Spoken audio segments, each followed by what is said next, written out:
seen him speak before, and I became entranced with what he had to say and what he shared with that audience, and I think you will be the very same way.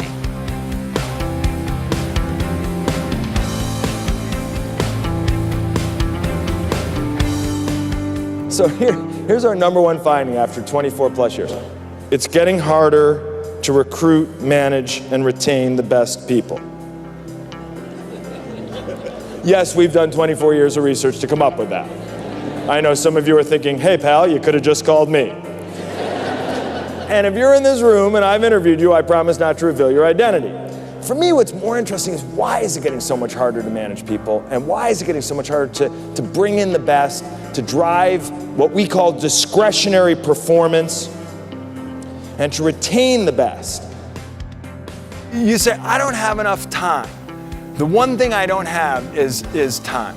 So I will tell you, you don't have enough time to not make sure your firm has a culture of strong, highly engaged leadership.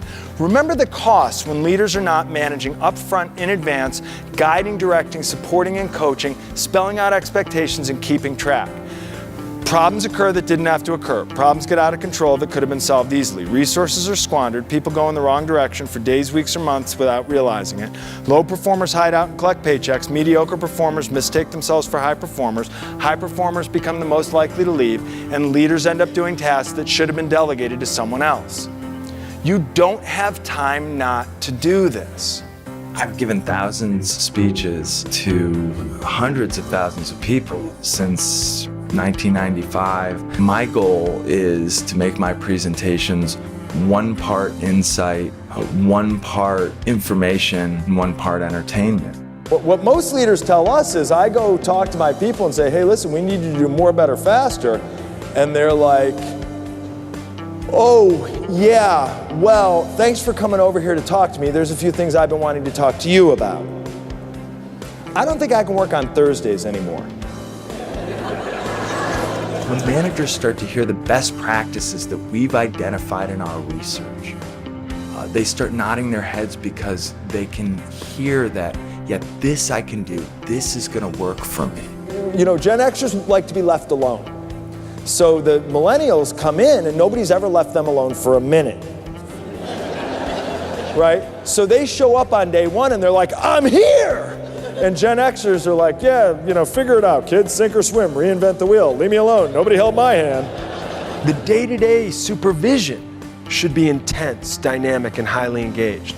The most pernicious myth is that what works with young people is weak management. Nobody needs a weak leader, and anybody who wants a weak leader, you hire the wrong person. The self-starting high performers, what they want is a manager who knows who they are, knows what they're doing, is in a position to set them up for success, is in a position to teach, help them do more, better, faster, help them avoid unnecessary problems, help them earn more. That's what the self-starting high performers are looking for. But see, this puts a lot of pressure on managers, especially new managers. Most senior executives know from their experience and they know from their gut that strong, highly engaged leadership is what works. And there are a lot of so-called experts out there selling easy solutions. And hands-off is easy, but it's too easy and it doesn't work. So I think when I start talking about strong, highly engaged leadership, senior executives take notice and they want their managers at all levels to hear this message.